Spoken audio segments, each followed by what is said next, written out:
آخوند قزوینی و علم غیب پیامبران.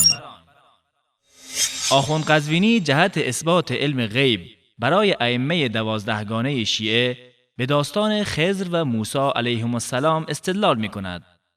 حال آنکه این داستان خود بزرگترین دلیل بر اثبات عدم وجود علم غیب نزد پیامبران الهی است.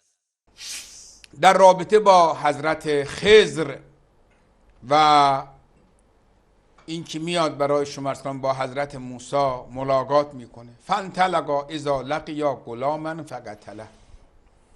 حضرت خضر، آیه قرآن دیگه بابا، حضرت خضر میاد این غلامه رو چکار میکنه؟ سرش میبره.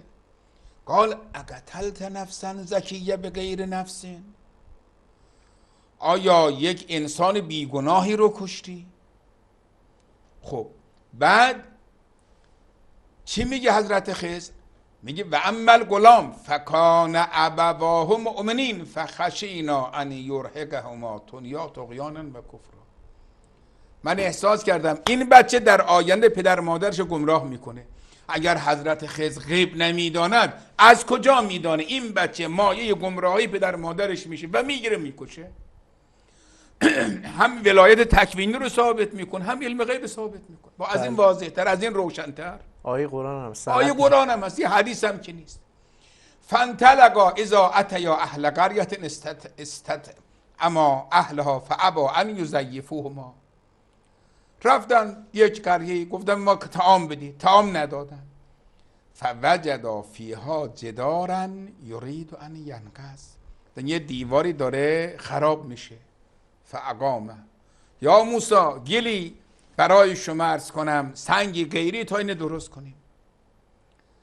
حضرت عیسی میگه بابا اینها ما رفتیم غذای خشک خالی نان پنیر به ما ندادن، شما اومدید اینجا خانه درست میکنید. خب میگه فاردنا ان یبدلهما ربهما خیرا من زکاتا و اما الجدار چیه؟ فکان لغلامین یتیمین فی المدینه و کان تحته کنز لهما. این خانه، این دیوار مال دوتا یتیم بود، زیرش هم گنجیه. خب حضرت خضر از کجا میدونه زیرش گنجه؟ گنجیاب که نداشته، گنجیاب هم که نداشته بیاره چیز کنه. بابا یه مقداری عقلتونه به کار بندازید، یه مقداری در این آیات قرآن تدبر کنید. خب شما بینید اینها دیگه واضح و روشنه که حضرت خضر، حالا شما قبول کنید یا پیغمبر بوده یا یک فرد صالحی بوده، که خیلی از آقایان میگن پیغمبرم نبوده، یک مرد صالحی بوده. ولی این مرد صالح از کجا اینها را میدانسته؟ از کجا اینها را میدانسته که زیر این دیوار گنجه، این بچه در آخر بزرگ میشه پدر مادرش رو گمراه میکنه؟ خب اینها عزیز من یه مقداری، نم که پیغمبرم که نبود بیاد معجزه به خرج بده. حالا نسبت به حضرت رسول اکرم میگیم یا آقا اونجا خب پیغمبر حضرت عیسی و انبئکم بما تدخرون فی بیوتکم چون میخواست معجزه نشان بده. حضرت خضرم که نمیخواست معجزه نشان بده برای اثبات نبوتش. اینا رو شما چه کار میخواد بکنید؟ علی ای حال اینها کاملا واضح و روشنه. جالب آن است که این حضرت آیت الله به آیاتی استدلال می کند که نه تنها مراد و مفهوم آن را نمی داند، بلکه در روخانی آن آیات نیز دچار مشکل است. فانطلقا اذا لقیا غلاما فقتله. فانطلقا اذا لقیا غلاما فقتله.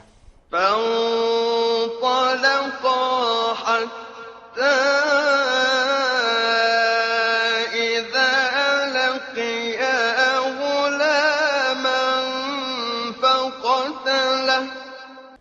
و اما الغلام فکان ابواه مؤمنین فخشینا ان یرهقهما طغیانا و کفرا.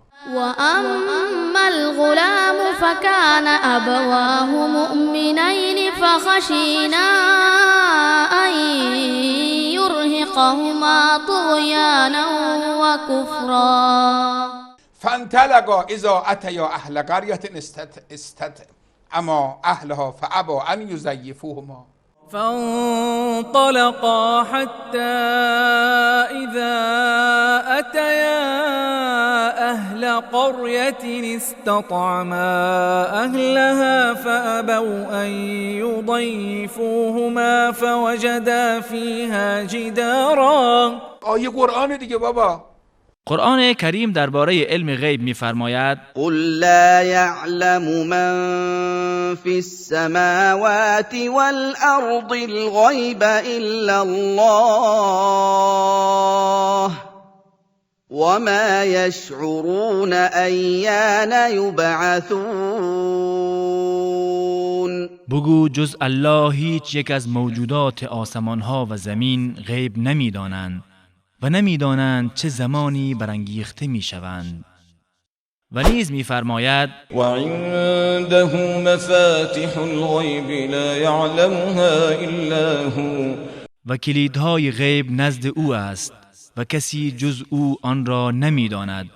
همچنین می‌فرماید وما كان الله ليطلعكم على الغيب.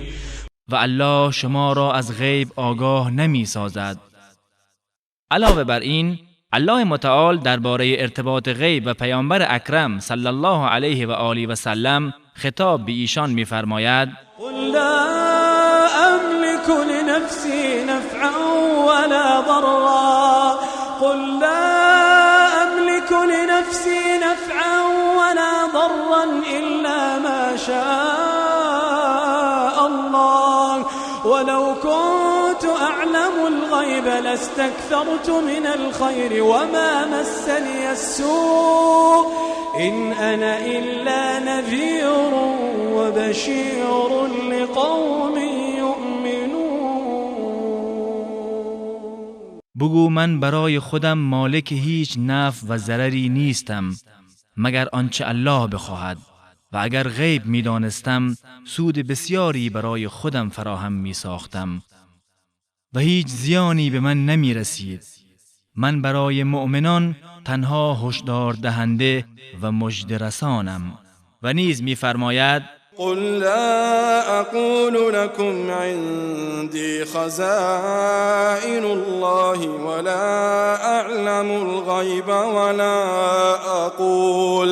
ولا أقول لكم إني ملك إن أتبع إلا ما يوحى إلي قل هل يستوي الأعمى والبصير أفلا تتفكرون.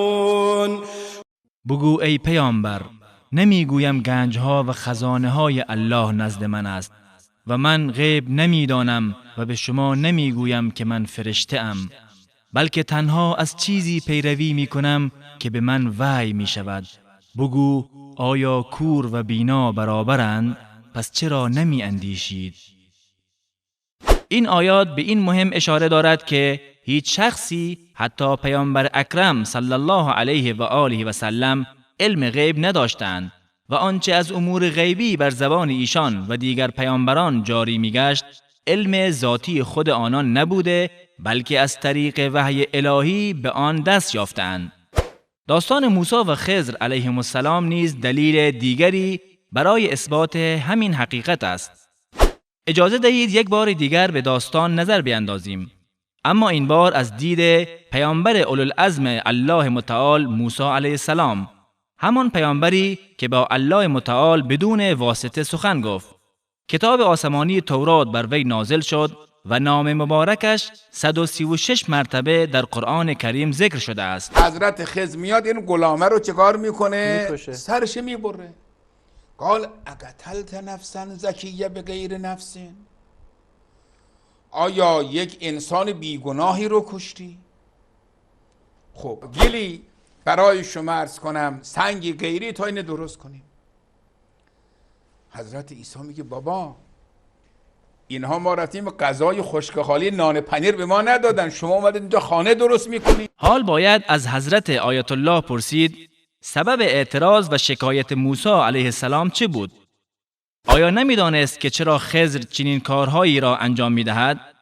اگر نمیدانست پس باید گفت پیامبر اولوالعزم الله متعال موسی علیه السلام علم غیب نداشت، و اگر علم غیب داشت و میدانست پس چرا در مقابل کارهای خضر اعتراض و شکایت نمود و سکوت نکرد تا خضر مجبور نشود به خاطر اعتراضهای پیاپی با او قطع رابطه کند؟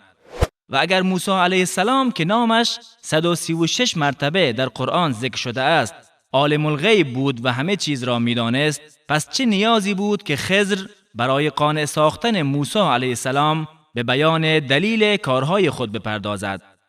حقیقت آن است که موسی علیه السلام به مانند دیگر پیامبران جز آنچه به ایشان وحی میشد چیزی دیگری از غیب نمی‌دانست و در این داستان نیز آنچه به خضر علیه السلام رسیده بود به موسی علیه السلام وحی نشده بود و به همین علت نتوانست بر آن صبر نماید.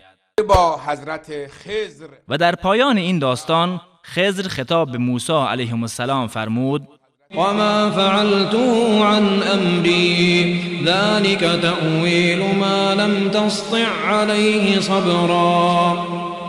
من این کارها را خودسرانه انجام ندادم. این راز اتفاقاتی است که نتوانستی بر آن شکیبایی نمایی. بنابراین واضح و آشکار است که این داستان نه تنها دلیلی برای علم غیب پیامبران نیست، بلکه بزرگترین دلیل بر رد این ادعاست. آیه قرآن دیگه بابا یه مقداری عقلتونه به کار بندازید، یه مقداری در این آیات قرآن تدبر کنید.